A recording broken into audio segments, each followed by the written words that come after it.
À première vue, ce sont des simples pneus d'une Jeep, interceptés dimanche à Rutoboko par la police des mines, démontés par les vulcanisateurs.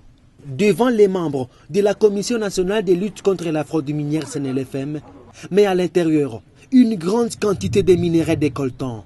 Un acte qui révolte. Des véhicules avec des pneus minéralisés qui roulent dépassent un peu notre entendement. Je ne sais pas si la nouvelle technologie au Congo a pris un peu de l'avance.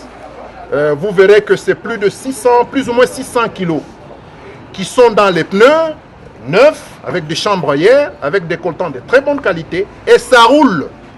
Kitan, Rubaya, Ngungu. Mais on vient de comprendre, ces réseaux sont très bien organisés. Ils prennent des minéraux, ils réduisent leur granulométrie. Ils les broient, ils doivent avoir des usines associées au quado. Vous vous êtes rendu compte que pour que le pneu soit conditionné de cette manière-là, il y a des quados qui ont pris maintenant aussi le goût de s'associer aux fraudeurs pour les aider à monter ça. Je leur dis, prenez que 3 à 6 mois que les véhicules qui traversent nos barrières Rutoboko et Mubambiro roulent sur des pneus minéralisés. Prenez une moyenne de 4, 5, 6 véhicules par jour. Je crois que ce premier producteur du coltan allait rebondir. Parce que ce type de fraude, c'est pour partir à l'étranger. Le coordonnateur provincial de la CNLFM en appelle au sens patriotique de tout un chacun.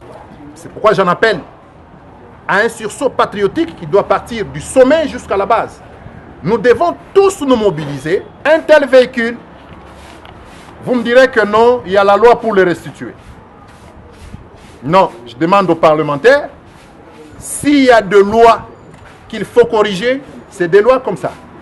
Un véhicule qui met des pneus, il prend nos minéraux, il l'amène à l'étranger, on dit non, voilà, le propriétaire du véhicule n'était pas au courant, la loi dit que celui qui a transporté ne pose pas de problème. Non, j'estime que ce véhicule ici, qu'on vient de me couper la tête pour la restituer. Notons que cette Jeep reste entre les mains des services spécialisés et les enquêtes se poursuivent pour savoir qui en est les propriétaires pour des poursuites judiciaires.